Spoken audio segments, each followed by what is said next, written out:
MovieWeb.com.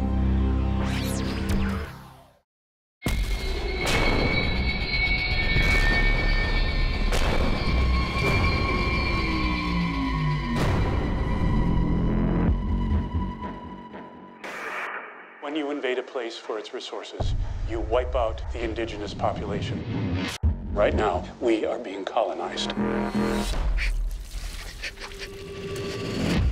So I caught you on The View this morning. Oh, and no so ways. I was just wondering, if aliens were attacking and you could only save one co-host of The View, which one That's would wrong, it be? man. Which one? Well, Barbara can probably save herself. So, like, which Oh, one would man, you rescue? that's tough. That's tough.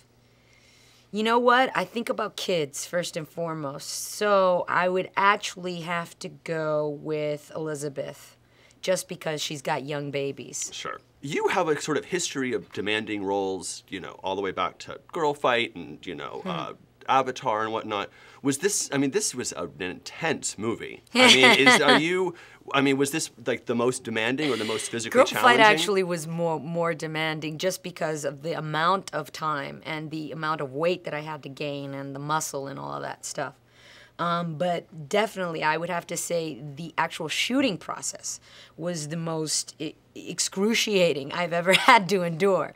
I mean, you know, on a daily basis, we would literally like run a good 3 miles in 110-degree weather, just running back and forth with our guns, unloading about 20 magazines on a daily basis, explosions every night, you know, spitting out the black soot from the nose because of all the special effects, because he really wanted the sensation of reality, you know, throughout the set. I mean, green screen pretty much took up the background, and he used the sky as his own green screen, so the imagination factor wasn't that necessary on this shoot. I was wondering, do you live in Los Angeles? Yeah, I do. I live in Venice. I was right next door to the I grew area. up there myself, and I thought that was sort of what was so surreal about this war movie was to sort of take it out of, you know, like the Hurt Locker is, you know, in the Middle East, and it's a little foreign and harder to relate to.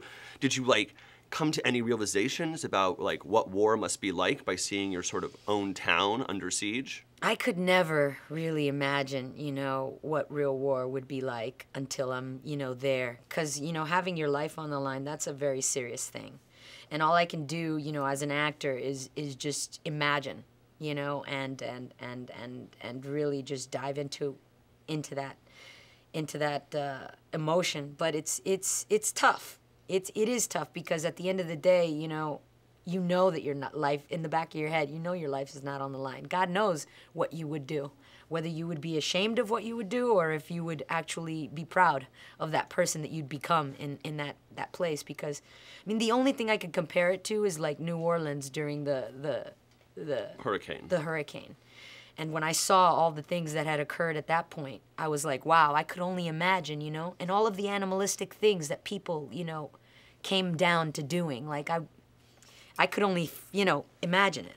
Yeah. But, yeah, I mean, it does help to have these amazing sets and the explosions all around you and the guns blasting. But, you know, there is this looming thing in the back of your mind. It's not real, always. All right, my last question for you is, since you're an Angelino, I couldn't help but fantasize about aliens blowing up certain things in Los Angeles that I could do without. And so I was wondering, like, I could do personally without, like, City Walk or Bar Marmont. Is there anything that you would get rid of in LA?